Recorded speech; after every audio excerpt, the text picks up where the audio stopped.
Assalamualaikum warahmatullahi wabarakatuh. Waalaikumsalam warahmatullahi wabarakatuh. Buya mau menanyakan untuk seorang bapak-bapak yang berselingkuh dengan istri orang lain, juga sebaliknya seorang ibu berselingkuh dengan suami orang lain.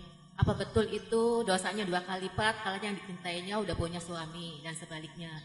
Dan yang kedua, Buya mau menanyakan untuk pengecetan baik bapak-bapak maupun ibu-ibu mengecat rambutnya dengan warna hitam itu, apakah itu hukumnya pengecatan rambut? Apakah itu haram? Na'udzubillah. Semoga Allah menjaga kita dari zina. Perzinahan adalah hina di dunia dan hina di akhirat. Zina ada 2 macam. Zinanya perawan atau perjaka yang belum pernah menikah. Maka perzinahan itu adalah hina dan busuk. Tapi lebih busuk lagi adalah yang pernah menikah, namanya zina muhsan. Kalau zinanya seorang berjaga dan perawan itu, dia akan dicambuk 100 kali, kemudian diasingkan 1 tahun agar dia terpisah dari masyarakat yang pernah menghinakannya, agar dia sadar di tempat lain, tobat kembali baik, gampang. Cambuk. Tapi ini pun tugasnya imam sana, bukan semua orang. Yang kedua adalah zina muhsan, orang yang sudah pernah menikah kok melakukan zina hina-hina di atas kehinaan. Maka bukan dicambuk, akan tapi dia dilempar batu sampai mati. Dan hina. Dan setan memang pandai. Dengan yang halal mungkin dia tidak terlalu bersemangat, akan tapi di saat disentuh dengan yang haram, ternyata semangat syahwatnya muncul. Begitulah setan menggoda. Lihat, perzinahan adalah hina, dan semoga Allah menjauhkan kita dari zina. Yang pernah terpeleset kepada zina, ngadulah kepada Allah, jangan ceritakan kepada bangsa manusia. Manusia tidak bisa mengampuni, bisanya manusia malah menyebarkan kehinaan. Cukuplah ngadep kepada Allah, menangis dan memohon dan berjanji untuk tidak mengulangi lagi, Allah akan mengampuni. Yang pernah kepleset pada zina, berhentilah saat ini, jangan Anda ulang di esok hari. Kehinaan dan kehinaan bagi orang yang melakukan zina, baik itu zinanya seorang yang belum pernah menikah atau zina muhsan, zinanya orang yang pernah menikah. Hina. Kembalilah kepada Allah. Dan kalau tidak segera kembali kepada Allah, kekerasan hati akan menjadikan ia semakin biasa melakukan kehinaan. Yang pernah berzina sekali akan mudah melakukan 2, 3, 4 kali karena syahwat akan selalu muncul. Hilangnya rasa takut kepada Allah itu yang mengerikan, sehingga tidak pandang, bahkan alangkah hinanya seorang bapak pun bisa menzinai anaknya. Dan ini kejadian. Karena kebusukan, dan itu dihinakan di dunia sebelum di akhirat. Kemudian masalah selingkuh. Selingkuh itu punya makna yang kadang-kadang jelas, kadang-kadang tidak. Selingkuh itu kadang seorang mengatakan selingkuh, baru orang itu mulai berurusan dengan seorang suami misalnya, melihat istrinya telepon-teleponan dengan seorang laki-laki, dikatakan selingkuh. Memang hina kalau perempuan tidak ada urusan, tidak ada kepentingan kok telepon-telepon sama laki-laki, itu perempuan hina. Dan dia sendiri yang merusak hatinya. Karena apa? Mohon maaf. Jika itu laki-laki yang haram, memang semuanya serasa lebih indah. Jadi kalau seorang wanita tidak menjaga dirinya dan hatinya dari orang lain, maka ketahuilah akan semakin kurang cintanya kepada suami, dan itu kehancuran bagi dirinya. Alangkah sengsaranya dia hidup dengan seorang laki-laki yang ia semakin hari semakin tidak cinta. Dan pendidikan yang ada di dalam Islam adalah kul lil mu'minati yaghdudna min absarihinna, katakan kepada wanita yang sudah punya suami atau yang belum punya suami agar tutup mata. Kalau matamu sudah kau jaga, lihat hatimu akan terjaga. Kerinduan kepada yang haram tidak akan muncul. Orang menginginkan keharaman karena pernah melihat dengan matanya, oh itu lebih ganteng dari suamiku, oh dia lebih lembut dari suamiku, oh dia lebih ramah dari suamiku. Sehingga setan membuai, menggoda, akhirnya apa? Tiba-tiba suaminya sudah hilang dari hatinya. Yang sering muncul adalah manusia yang bisa saja dari situlah kehinaannya.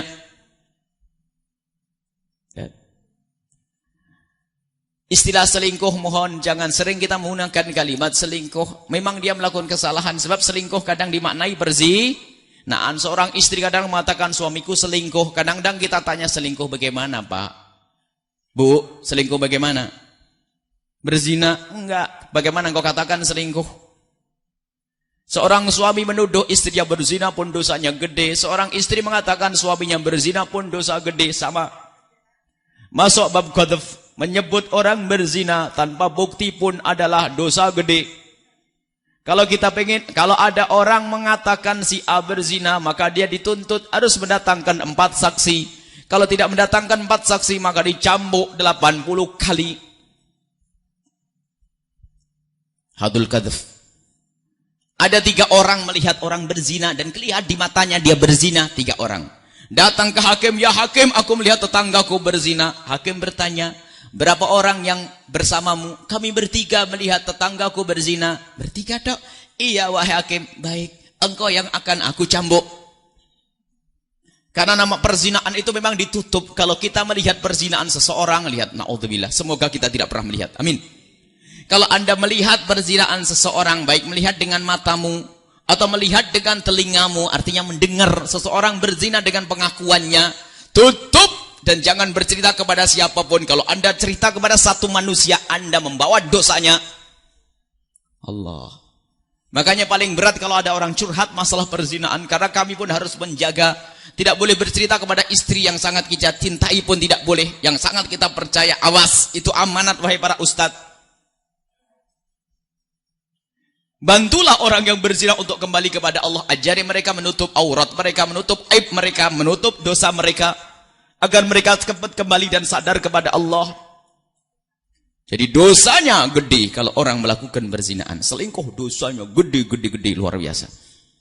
Khianat kepada Allah dan khianat kepada pasangan. Makanya hukumnya adalah dirajam, dilempar batu sampai mati.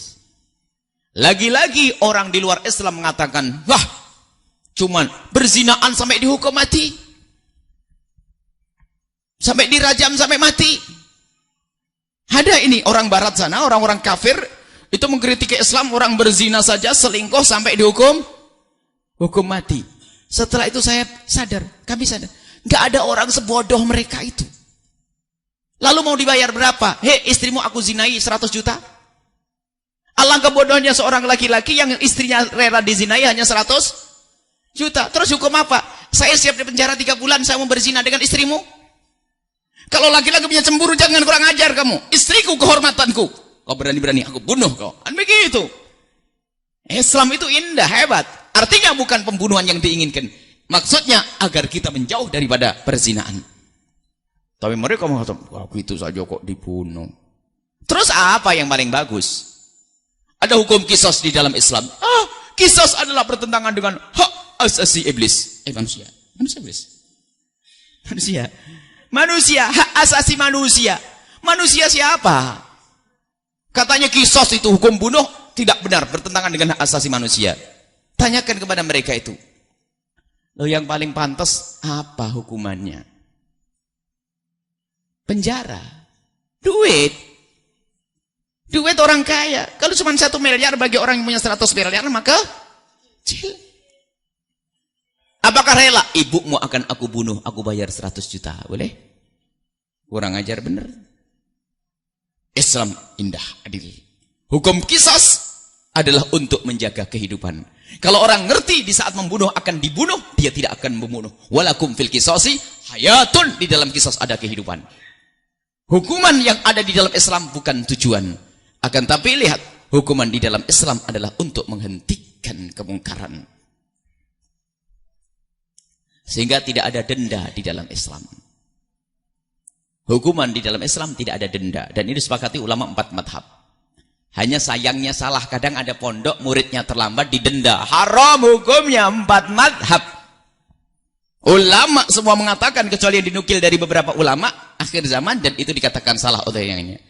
Sebab hukuman dengan denda itu malah mengajari jahat. Kadang-kadang berkata, kok nggak ada yang langgar, nggak ada pemasukan dong. Dan memang menghukum dengan denda tidak diperkenankan. Kalau di Indonesia diterapkan yang nggak punya SIM masuk penjara seminggu, beli SIM semua. Wahai Pak Polisi yang kami hormati. Kalau pengen menertibkan lalu lintas, jangan minta duit di tengah jalan atau jangan didenda di kantor. Yang langgar undang-undang lalu lintas masuk penjara. Ayo, ada yang langgar esok hari? Nggak ada. Islam lebih indah. Nah kalau minta duit, kecil lah duit segitu aja nih. Bayar. Tapi kalau penjara, wah, Islam penjara atau takzir, cambuk berapa kali depan orang. Ini hati-hati ini. Jadi mendenda di dalam Islam tidak diperkenankan. Hukum denda di dalam Islam tidak ada. Adapun kasus masalah diyah, kalau orang menyembelih, membunuh, kemudian harus dengan 100 onta, itu bukan denda. Denda itu maksudnya pelanggaran diganti dengan duit, bukan seperti itu. Ini beda. Jadi dijelaskan oleh para ulama tentang denda. Kalau orang melanggar, yang terlambat 3 hari, 30 ribu. Pondok pesantren. Ada pondok terlambat 3 hari, 30. Mohon maaf para kiai yang kebetulan di pondoknya ada denda. Ini adalah tanda cinta kami ini. Dan coba ditinjau di dalam diskusinya para ulama tentang mendenda. Dalam bahasa fikihnya adalah al-uqubah bil mal. Uqubah dengan harta adalah haram. Apa yang kita bahas tadi? Masalah apa? Urusan di luar Islam, lihat. Yang paling adil adalah dalam Islam, hati-hati. Perzinahan adalah hina. Jadi dosa. Perselingkuhan adalah zina. Perselingkuhan adalah hina. Muqaddimah zinanya sudah hina. Cukuplah berpegang kepada Al-Quran. Kullil mu'mini yaghuddu min absarihim. Wahai para bapak, jaga matamu, akan terjaga hatimu. Kalau sudah hatimu terjaga, tidak akan berpikiran macam-macam. Kalau orang bisa menjaga matanya, maka akan semakin terlihat istrinya semakin cantik. Karena dia tidak toleh sana, toleh sini. Istri setiap ada orang lewat cantik dibayangin, oh cantiknya, dia akan sengsara. Dan itu adalah bisikan setan. Untuk pertama apa? Menjadikan dia kurang semangat dengan istrinya sendiri. Satu. Yang kedua, dia berpikir tentang keindahan yang ada di luar. Dia tidak bisa dengan cara halal, maka dengan cara haram. Tepuk tangan setan. Baik. Kemudian masalah menyemir rambut. Sudah jelas para ulama itu menjelaskan bahwa menyemir rambut dengan hitam adalah haram kecuali yang dinukil dari Imam Bukhari dan Imam An-Nawawi dalam sebagian riwayat dari beliau. Kalau kita kembalikan kepada kesepakatan ulama, menyemir dengan warna hitam adalah tidak diperkenankan. Selain warna hitam adalah boleh. Nah, tapi jangan sampai di sini fatwa itu. Menyemir selain dengan warna hitam adalah boleh. Langsung keluar warnanya merah, putih, kuning, hijau. Ingat Imam Ghazali sudah menjelaskan. Segala sesuatu termasuk sunnah Nabi, kalau sudah menjadi syiarnya orang fasik, tolong ditinggalkan dulu sunnah, ambil sunnah yang lainnya. Rambut warna kuning, putih, kuning, merah, hijau. Itu kira-kira syiarnya siapa pada zaman sekarang? Apa syiarnya orang soleh? Jadi kalau, mohon maaf, sekarang kira-kira bagaimana komentarnya? Satu saja. Kalau Buya Yahya besok rambutnya merah gimana? Tidak usah jauh-jauh. Lah kok tertawa? Tidak setuju kan? Ya sudah, karena apa? Bukan syiarnya. Jadi besok sudah pakai. Ini beda. Jadi itulah. Jadi kalau sudah jadi syiarnya orang fasik, maka sunnah itu ditinggalkan. Kita ngambil sunnah yang lainnya. Duhaan yang 8 rakaat. Jangan sunnah Nabi ini, sunnah Nabi. Rambutnya tok. Lebih dari itu sudah rambutnya merah dibuka di depan umum. Yang tidak dibuka pun lihat. Apalagi para uswatun hasanah. Jujur, bunyainya rambutnya merah. Memang tidak haram secara fikih, akan tapi secara akhlak, lihat dia mengajari untuk kita mengidolakan orang yang rambutnya merah. Di kalangan santri musim mafhum, tapi bukan santri yang lihat. Orang ziarah kunjung, sebab kiai kan tempatnya kunjung kan. Tak taunya ada orang-orang ya para pengunjung. Tak tahu ya waktu di kamarnya bunyainya sama bunyainya lihat bunyai rambutnya merah. Pulang ke rumah bukan dapat ilmunya, tapi niru rambutnya merah. Lihat, hati-hati bunyai. Bunyai lagi. Mulai tadi kok kiai sama bunyai yang kena. Nah, lihat syiarnya orang fasik kata Imam Ghazali dalam Adab sama, lihat dalam kitab Ihya-nya. Kalau sunnah Nabi itu menjadi syiarnya orang fasik, tolong tinggalkan dulu, ngambil sunnah yang lainnya. Dan jujur katakan kepada mereka yang mengecat rambutnya merah, apakah benar dia jujur? Apakah benar karena niru Rasul? Atau hanya karena kemarin lihat itu artis yang joget-joget rambutnya merah bagus. Sebab kalau rambut pirang katanya orang barat, biarpun hidungnya pesek kulitnya hitam. Kadang-kadang orang itu nggak sadar itu ya. Jadi sebetulnya dia bukan niru Nabi Muhammad tapi niru orang kafir. Lihat, cobalah perhatikan ini semua. Jadi nggak ada perlu rambut merah, putih, kuning, hijau, nggak usah.